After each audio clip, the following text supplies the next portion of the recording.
Chicago, Illinois, October 1969. Bruce Lee is in his Los Angeles home when the phone rings. Thursday afternoon. Normal domestic life. The phone rings. Bruce answers. Hello? The voice on the other end is unmistakable. Smooth, confident. Bruce, it's Frank. Frank Sinatra.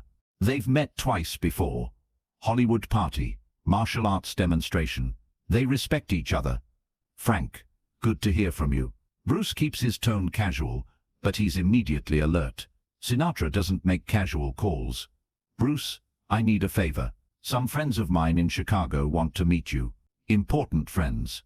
Very important. They've seen you on the Green Hornet. They want to meet you in person. Bruce understands immediately. When Sinatra says friends in Chicago, everyone knows what that means. The outfit. Chicago's organized crime family. The organization that controls construction, unions, entertainment, gambling, the most powerful criminal organization in the Midwest. Bruce asks. Tomorrow, Thursday evening, Bella Notte, on Rush Street. Private dining room. 7 o'clock, I'll be there. Just conversation. Nothing complicated. Sinatra will be there. That's important. That means this is legitimate, not a setup. Okay, Frank. I'll be there. Thursday evening. Bruce flies to Chicago. O'Hare Airport. Cab to the near north side. Rush Street. The cab stops in front of Bella Notte. Small Italian restaurant. Modest exterior. No sign outside. Just an address. You either know it's there or you don't. Bruce pays the driver. Chicago. October. Evening. Cold. Wind cutting. He walks to the door. Inside. Elegant. Old-world Italian. Dark wood, white tablecloths. Quiet. The maitre d' approaches. Mr. Lee. Bruce nods. This way, please. No questions. They were expecting him. He's led through the main dining room, past the kitchen, to a heavy oak door at the back. The maitre d' knocks twice. Pauses. Knocks once. A code. The door opens. Private dining room. One long table. 7 men seated. Expensive suits, cigars, whiskey, the air thick with smoke and power. At the head sits a man in his 60s, silver hair, perfectly tailored suit. He doesn't stand, just nods. This is the boss. Bruce doesn't know his name, doesn't need to. Frank Sinatra sits to the boss's right, stands when Bruce enters. Bruce, glad you could make it. Walks over, shakes hands. Sinatra's eyes convey a message. Be respectful, be honest. You'll be fine. Gentlemen, this is Bruce Lee. No other names, no introductions. Just friends. The boss speaks, voice rough. Chicago accent. Sit down, Mr. Lee. Have some wine, relax. Bruce sits. A waiter pours red wine. Disappears. Professional. Discreet. Trained to see nothing. They eat. Conversation casual. The boss asks about the Green Hornet. About Hollywood. Bruce answers honestly, doesn't exaggerate, just talks. The men listen. Subscribe, turn on notifications, like the video, and comment. More true Bruce Lee stories are coming. One man says nothing, just watches, studies. This man sits to the boss's left, younger, maybe late 30s, 6'2", 230, built like someone who uses his body for work, not gym muscles, functional strength. His suit, expensive, but he wears it like a uniform. His name is Salvatore Romano. Everyone calls him Sammy. Sammy the Bull. Sammy has been with the outfit 15 years. Enforcement. Collection. Problems needing physical solutions. He's good at his job. Reliable. Discreet. Loyal. The boss trusts him completely. When the boss needs to know if someone is real or fake, he asks Sammy. Sammy can read people. Sammy can test people. Sammy never makes mistakes. After dinner, the boss lights a cigar, leans back. Mr. Lee, Frank tells us, you're very skilled. The real thing, not movie fighting. Real fighting. Bruce nods. I've trained since I was a child. Yes, sir. The boss nods. We appreciate real skill in this town. We've seen you on television. Very impressive. You move fast. The boss pauses. Draws on his cigar. But we have a question. and I hope you don't take offense. We need to know if what we see on television is real or if it's Hollywood. Cameras, editing, choreography. In our business, we need to know who's real, who can back up what they claim. You understand this? Yes, Bruce understands perfectly. This is about respect, about verification, about knowing whether Bruce Lee is someone they can respect or dismiss. In their world, reputation matters. Capability matters. They verify. I understand completely, sir. How would you like me to demonstrate? The boss gestures to Sammy. Sammy here is very experienced. Real situations. Real fights. He knows what real fighting looks like. He's going to test you. Nothing personal. Just verification. You understand?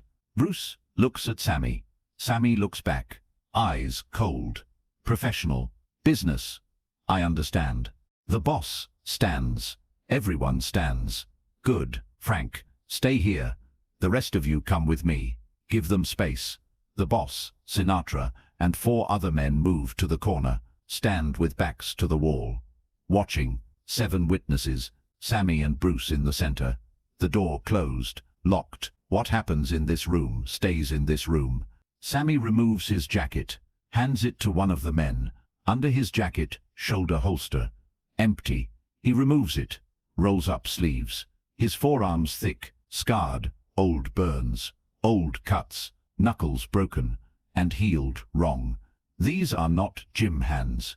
These are hands that have hurt people for a living. Sammy speaks for the first time. Voice flat, no emotion. I'm not here to hurt you, just to see if you're real. You can hit me. I won't hit back hard. Just test. Understand? Bruce nods. Same rules for me. I'll control it. Just demonstration. Sammy nods. Let's see what you got. Sammy doesn't take a formal stance. Just stands, hands loose, weight balanced. This is how he's fought in real situations. Street, alleys, basements. No referee, no rules. Just survival. He's learned what works through experience, through pain, through winning. He looks at Bruce, waiting. Bruce stands naturally. No stance, just present, calm, breathing. He's been in situations like this before. Tests, challenges. This is not about fighting. This is about showing he's real, that his skill is genuine, that he deserves respect. He can do that without hurting anyone. Sammy moves first, steps forward, reaches with his right hand, testing distance, testing reaction. Bruce's left hand intercepts, light contact, guides Sammy's hand away. Sammy nods, good reaction. Fast, clean, he tries again. Left hand, faster, committed. Bruce's right hand redirects. Miss. Sammy's eyes narrow. This guy is fast, really fast. Sammy changes approach. He's fought small, quick guys before. The key is pressure. Crowd them, use size, use weight. He steps in aggressively, closing distance, trying to get chest to chest. Use his 230. But Bruce isn't there. Moved. Lateral step. Suddenly beside Sammy. Not in front. Sammy turns. Reaches. Trying to grab. If he catches Bruce, it's over. Grappling. Strength. Pin him. Show that size matters. But his hands find empty air. Bruce moved again. Sammy is starting to understand. This is not about speed versus strength. This is about understanding space and timing. Bruce is not fighting Sammy's fight. Sammy commits. Throws a real punch. Right cross. Not full power, but committed. Real intent. Testing. Bruce's hand rises, meets Sammy's wrist. Light pressure. Redirects trajectory. The punch passes Bruce's head by 2 inches. And in that moment, Bruce's left hand taps Sammy's ribs. Light. Controlled. But the message clear. Opening. Vulnerability. In a real fight. That would have been real. Sammy stops. Looks at Bruce. Resets. This guy is legitimate. Really legitimate. Sammy has fought, trained people, boxers, military. But this is different. This is about understanding, about seeing things before they happen. Sammy tries one more time. shoots, in low, going for legs. Takedown, wrestling. If he can get Bruce on ground, size will dominate. But Bruce's hands drop to Sammy's shoulders, light pressure, downward. Sammy feels his balance compromised, momentum redirected. He's going down, controlled, not slammed, just guided to his knees. 14 seconds, from first contact to Sammy, on his knees. Bruce, standing above him. Not aggressive, not threatening, just demonstrating control. The 7 witnesses saw everything. Saw Sammy, their enforcer, their problem solver, controlled by someone 85 pounds lighter, who never struck with full power. The boss's eyes show something. Respect, recognition. This is real. Bruce steps back, extends his hand. Sammy takes it, stands, straightens his shirt. Looks at Bruce. You're real. No anger, no embarrassment. Just statement of fact. Professional assessment. Bruce nods. Thank you for testing me respectfully. Sammy turns to the boss. He's legitimate boss. Real deal. The boss nods. Walks over. Extends his hand. Bruce shakes it. The boss's grip firm. Mr. Lee, you have our respect. You're welcome in Chicago. You're under our protection here. Anyone gives you problems in this town, you let us know. You're a friend of this family. This is not small. This is enormous. Chicago outfit protection means safety, access, respect from every corner that matters. Frank Sinatra smiles. Relief, visible. This went well. He walks over. I told you he was real. The boss nods. Frank, you were right. Thank you for the introduction. They return to the table. More wine, more conversation. But atmosphere has changed. Before, Bruce was being evaluated. Now, he's accepted. The men are friendlier, more open. They ask about martial arts, about training. Bruce answers, shares, they listen, genuinely interested. After an hour, the boss stands. Gentlemen, it's been a good evening, Mr. Lee. It was an honor. He looks at everyone. Voice becomes serious. Hard. What happened here tonight stays here. Capis? Everyone nods. Omerta. The code. What happens in the family stays in the family. Forever. Bruce leaves. Sinatra walks him out. Outside, Chicago night. Cold wind. Sinatra turns to Bruce. Thank you for coming. I know that wasn't easy, but you handled it perfectly. Those men don't give respect easily. You earned it. Bruce nods. Thank you for arranging it, Frank. Sinatra smiles. We look out for each other in this business. You're going to be big, Bruce. Bigger than the Green Hornet. When you make it big, remember your friends. They shake hands. Sinatra gets into a waiting car. Bruce takes a cab back to his hotel, processes what just happened. He just got protection from the Chicago outfit. That's power, that's safety. But it's also a secret he can never discuss. The next morning, Bruce flies back to Los Angeles. Linda picks him up. How was Chicago? Bruce smiles. Interesting. Met some of Frank's friends. Good people. That's all he ever says, to Linda. To anyone. Good people. Nothing more. Over the following years, Bruce visits Chicago several times. Film business. Television appearances. Every time, he's treated with unusual respect. Hotel upgrades. Restaurant reservations that shouldn't be available. Small signs that he's protected, that he's known, that he's respected. He never asks why. He knows why. The 7 men in that restaurant never spoke about what they witnessed. Not to press. Not to friends. Not in memoirs. Omerta is absolute. You don't talk about family business. Ever. Sammy Romano continued working for the outfit 20 more years. Became a legend in Chicago. Feared, respected. Died 1991. Never mentioned Bruce Lee publicly. Not once. Frank Sinatra died 1998. In countless interviews over decades, asked about Bruce Lee.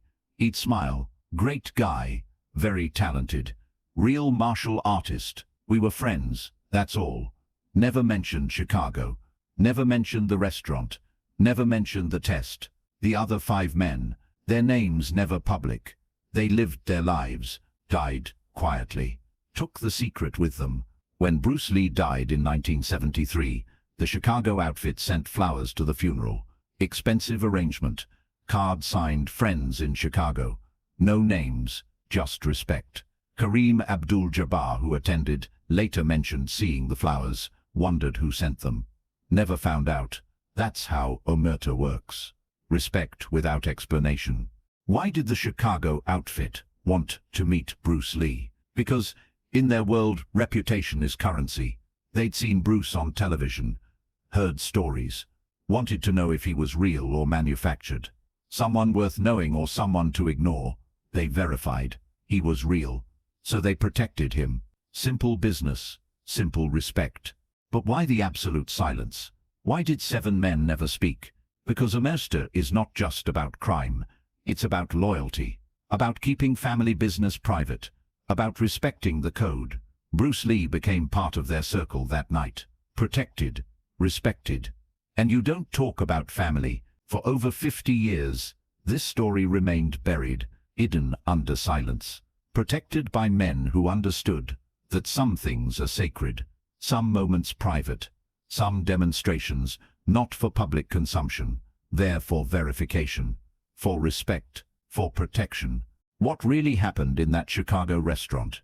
Bruce Lee proved to 7 dangerous men that he was real, that his skill was genuine, that he deserved respect.